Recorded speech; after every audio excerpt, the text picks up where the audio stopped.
নমস্কার, আশা করি প্রত্যেকেই ভালো রয়েছেন। আরেকবার স্বাগত জানাই আমাদের ইউটিউব চ্যানেল মৃন্ময় সহজের পক্ষ থেকে। আজকে যে বিষয় নিয়ে আলোচনা, কলেজ অ্যাডমিশন সংক্রান্ত তথ্য নিয়ে। হ্যাঁ, আপনারা অবশ্যই যারা এইচএস পাস করেছেন তারা চাইছেন যে কলেজে অ্যাডমিশন কবে থেকে শুরু হবে, কিভাবে শুরু হবে। যেহেতু আগের বছর থেকেই একটা নতুন ওয়েবসাইট তৈরি করা হয়েছিল, যেখানে সমস্ত কলেজগুলো একটা ওয়েবসাইট থেকেই ফর্ম ফিল আপ করতে হয়েছিল। তো সেন্ট্রাল অ্যাডমিশন পোর্টাল, তো সেই সেন্ট্রাল অ্যাডমিশন পোর্টালের মাধ্যমে হবে, না কলেজগুলো নিজ নিজ ওয়েবসাইট লঞ্চ করবে, তাদের নিজ নিজ ওয়েবসাইটে পেমেন্ট করে আপনাকে ফর্ম ফিল আপ করতে হবে, বা এই নোটিফিকেশন গুলো এখন পর্যন্ত কোনো কলেজের তরফ থেকে 2025 সালের কোনো নোটিফিকেশন আপনারা দেখতে পাচ্ছেন না। তো 2025 সালের অ্যাডমিশনের তথ্য নিয়ে আজকের আমাদের বিশেষ ভিডিও। অবশ্যই ভিডিওটাকে স্কিপ না করে লাস্ট পর্যন্ত দেখুন এবং আমাদের সাথে থাকুন। একটা ছোট্ট অনুরোধ, যদি আপনি আমাদের চ্যানেলে নতুন আসছেন, চ্যানেলটাকে সাবস্ক্রাইব করুন, পাশের দেওয়া বেল আইকনটা ক্লিক করতে ভুলবেন না পরবর্তী নোটিফিকেশন পাওয়ার জন্য। আর যারা অলরেডি সাবস্ক্রাইব করে আমাদেরকে সাপোর্ট করছেন, অসংখ্য ধন্যবাদ। আমরা কথা বলছি কলেজ অ্যাডমিশন সংক্রান্ত তথ্য নিয়ে। অনলাইনে কলেজে কিভাবে ফর্ম ফিল আপ করবেন সে বিষয়ে, কোন ওয়েবসাইট এবং কিভাবে। চলুন সরাসরি স্ক্রিনের মধ্যে এবং সেখানেই আলোচনা করি, তাহলে বিষয়টা আরো পরিষ্কার হবে। চলুন। এইচএসের রেজাল্ট পাবলিশ হওয়ার সাথে সাথে আপনারা কলেজে ভর্তির জন্য নানা রকম নোটিশ প্রকাশ হচ্ছে, সেটা দেখতে পাচ্ছেন। কলেজে ভর্তির প্রক্রিয়া আগের বছর থেকেই সেন্ট্রাল অ্যাডমিশন পোর্টালের মাধ্যমে হয়ে আসছে, অর্থাৎ একটি মাত্র ফর্ম ফিল আপ করে সমস্ত কলেজ, অর্থাৎ যতগুলো কলেজ আপনি চাইছেন প্রথম চয়েস সেকেন্ড চয়েস হিসেবে রেখে ফর্ম ফিল আপ করতে পারেন। তার যে প্রস্তুতি সেটা কিন্তু শুরু হয়ে গেছে। যদিও শুরু হয়ে গেছে এই কারণেই বলছি, কারণ এখানে আমরা নোটিশে দেখতে পাচ্ছি পোর্টাল লঞ্চ ডেট এবং starting date, last date, publish first merit list, সম্পূর্ণ কিন্তু অ্যাডমিশন 2025-এর কথাই বলছি, এবং সেকেন্ড মেরিট লিস্ট, এই সমস্ত বিষয়গুলো কিন্তু দেওয়া হয়েছে।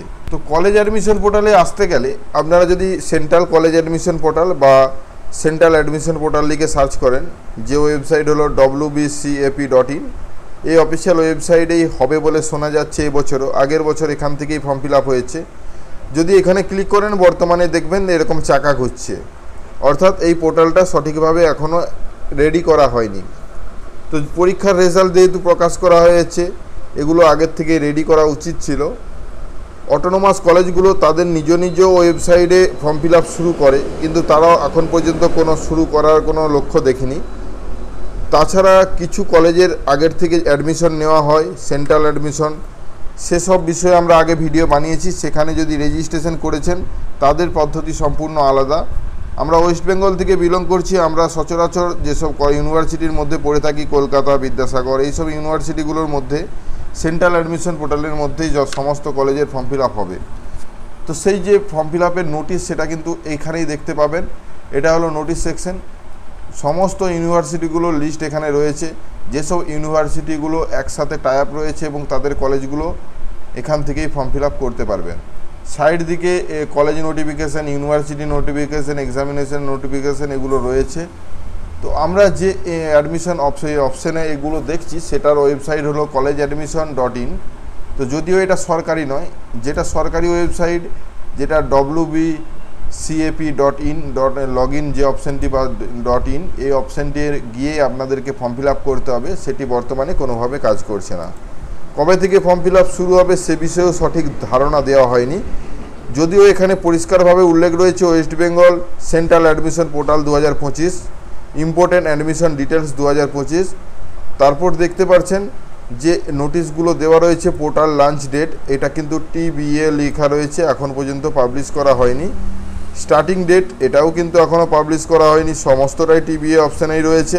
তো এখানে কিছুদিনের মধ্যে ডেটগুলো পাবলিশ হয়ে যাবে এবং সেই ডেটেই কিন্তু আপনি ফর্ম ফিল আপ করতে পারবেন, এবং সেই ফর্ম ফিল আপ করেই আপনারা আপনাদের কলেজ অ্যাডমিশনের জন্য যে ফর্ম ফিল আপের প্রস্তুতি সেটা নিতে পারেন। তবে ফর্ম ফিল আপ যখনই শুরু হবে সে বিষয়ে আমরা আলাদা ভিডিও বানাবো, কিভাবে ফর্ম ফিল আপ করবেন, ডকুমেন্টস হিসেবে কী কী লাগবে এবং সঠিক পদ্ধতি কী ফর্ম ফিল আপ করার। কারণ আগের বছর অনেকেই ভুলভাল ফর্ম ফিল আপ করে তাদের যে ইচ্ছামতো সাবজেক্ট চয়েসিংয়ের যে বিষয়গুলো সেগুলো সঠিক করতে পারেনি, পরবর্তীতে কারেকশন হওয়ার কথা থাকলেও সেগুলো কিন্তু কারেকশন হয়নি। তো প্রথমেই যখন ফর্ম ফিল আপ করবেন তখন পরিষ্কারভাবে উল্লেখ করা থাকবে সমস্ত ডিটেলস, যেগুলো আমরা সে বিষয়গুলো নিয়ে আলোচনা করব। যখন ফর্ম ফিল আপ হবে সে বিষয়গুলো ভালোভাবে দেখবেন, তারপরে ফর্ম ফিল আপ করবেন। তাড়াহুড়ো করে ফর্ম ফিল আপ করবেন না, কারণ 4 বছর যদি অনার্স কোর্সে ভর্তি হন 4 বছর পড়তে হবে, পাস কোর্সে ভর্তি হলে আপনাকে 3 বছর পড়তে হবে। তো এই কথাটা মাথায় রেখে অবশ্যই সঠিকভাবেই ফর্ম ফিল আপ করবেন। আমাদের সাথে জুড়ে থাকুন, যখনই নতুন নোটিশ বা ফর্ম ফিল আপের বিষয়ে কোনো নতুন ইনফরমেশন পাবো সেটা আপনাদের সামনে নিয়ে আসবো। আজকে এই মুহূর্তে পোর্টাল কাজ করছে না এবং পরবর্তীতে যেহেতু রেজাল্ট পাবলিশ হয়ে গেছে সেহেতু আমরা ভিডিও আনাটা জরুরি ছিল, তাই আপনাদের সামনে নিয়ে আসলাম। অবশ্যই কমেন্ট করে জানান আপনাদের বক্তব্য এবং কি জানার রয়েছে, অবশ্যই আমরা চেষ্টা করব সঠিক তথ্য দেওয়ার। ধন্যবাদ, দেখা হচ্ছে নতুন কোনো ভিডিওতে। আশা করি আজকে যে বিষয় নিয়ে ভিডিও ছিল সম্পূর্ণ ভালোভাবে বুঝতে পেরেছেন। যদি ভিডিওটা ভালো লাগে লাইক এবং শেয়ার করে দিবেন। আমাদের চ্যানেলে নতুন হলে চ্যানেলটাকে সাবস্ক্রাইব করুন।